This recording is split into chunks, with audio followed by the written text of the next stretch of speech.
একদানে শেষ। সোহাম চক্রবর্তী ফিরছে তার বউরূপ মুভি নিয়ে, যা একটা বড় বাজেটের বিগ মুভি নিয়ে কিন্তু ফিরতে চলেছেন এই সোহাম চক্রবর্তী। হাই ফ্রেন্ডস, আশা করি সবাই ভালো আছো। সাথে আছে আমি আরিফুল ইসলাম। তো আবার নিয়ে হাজির হলাম একটি নতুন বিগ আপডেট নিয়ে। আশা করি শেষ পর্যন্ত ভিডিওটি দেখবে। আর চ্যানেল যারা নতুন হয়ে আছো চ্যানেলটি সাবস্ক্রাইব করে দিও। আজকে আমরা একটু রিভিউ করব সোহাম চক্রবর্তীর সেই বউরূপ টিজার নিয়ে। অলরেডি কিন্তু একটি নতুন ইউটিউব চ্যানেলে কিন্তু সেই টিজারটি কিন্তু রিলিজ দেওয়া হয়েছে, এবং টিজারটি দেখে কিন্তু বুঝতে পেরেছি যে সোহাম চক্রবর্তী কিন্তু আগের চক্রবর্তী নেই, বা আগের সোহামদা নেই। এখন কিন্তু তিনি নতুন সোহাম হিসেবে ফিরছেন, এবং বিগ মাসালা মুভি নিয়ে কিন্তু ফিরতে চলেছেন এই সোহাম চক্রবর্তী। তো ফাইনালি কিন্তু সব লেভেলে কিন্তু এই মুভিটা তৈরি করতে যাচ্ছেন, এবং ভালোই মোটামুটি খরচা করে কিন্তু এই মুভিটি তৈরি করতে যাচ্ছেন। তিনি বহুরূপ দিয়ে কিন্তু এক এক করে কিন্তু প্রতিশোধ তুলছে, এটা কিন্তু এই টিজারে দেখতে পেয়েছি আমরা। তো টিজারটি এরকম ভাবে তাকে ফুটিয়ে তোলা হয়েছে, সব থেকে বেশি ভালো লেগেছে এবং তার জার্নিটা এবং তার পারফরমেন্সটা এবং তার সেরাটা, এবং তার সাথে কিন্তু ইদিকা পালও আছেন, এবং ইদিকা পালের সাথেও কিন্তু অনেক কথাবার্তা বলেছেন, এবং ইদিকা পালের সাথেও কিন্তু তার এই ক্যারেক্টারটা কিন্তু মিল রয়েছেন। এবং দেখতে তো পাচ্ছি যে বহুরূপ বলে কথা, এবং বহুরূপ বলে কিন্তু তিনি এক এক করে কিন্তু তার সবাইকে কিন্তু প্রতিশোধ নিচ্ছেন।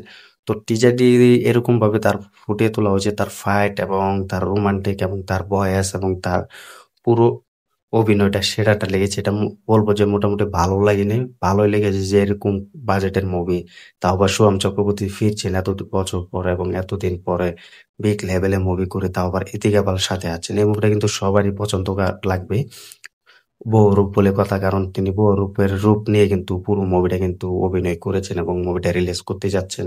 সব লেভেল থেকে মুভিটার টিজারটি কিন্তু আমার ভালোই লেগেছে, দুর্দান্ত লেগেছে যে এত বাজেটের মুভি, তাও আবার বাংলা ইন্ডাস্ট্রি হতে যে করতে সময় পাচ্ছে এবং করার সাহস পাচ্ছে, এটার থেকে আর বেশি বেটার মনে হয় না আমার।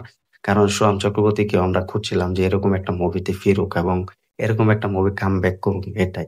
তবে টিজারটা দেখে যখন বুঝতে পেরেছি তিনি এক এক করে প্রতিশোধ নিচ্ছেন, এবং সবার থেকে যে তিনি বয়সটা যে দেয় সুজুকা, তো এটা দিয়ে কিন্তু সবথেকে বেশি বেটার হয়। এই বয়সটা কিন্তু প্রথম যে বয়সটা দেয়, এই বয়সটা কিন্তু ভালোই লাগে।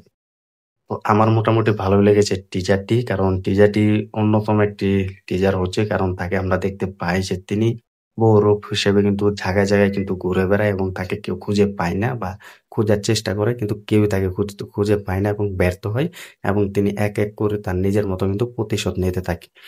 তো এদিকে ভালেরও পারফরমেন্স সেরাটা ছিল, এবং এখানে কিন্তু একটি রোমান্টিক গানও দেখানো হয়, গানটাও কিন্তু জনপ্রিয়তা পেয়েছে। সব মিলিয়ে কিন্তু এভরিথিং কিন্তু ভালোই লেগেছে এই মুভির টিজারটি। তো তোমরা কমেন্ট করে জানিয়ে দাও এই সোহাম চক্রবর্তী এতদিন পরে মাস মাসালা কমার্শিয়াল মুভি নিয়ে ফিরতে চলেছেন, এই বৌরব মুভি নিয়ে। এই টিজারটি তোমার কাছে কেমন লেগেছে কমেন্ট করে জানিয়ে দাও। ভিডিওটি ভালো লাগলে শেয়ার করে দিও, চ্যানেল নতুন হয়ে থাকলে চ্যানেলটি সাবস্ক্রাইব করে দিও। দেখা হবে নতুন ভিডিও নিয়ে, নতুন আপডেট নিয়ে। ধন্যবাদ সবাইকে এতক্ষণ সাথে থাকার জন্য।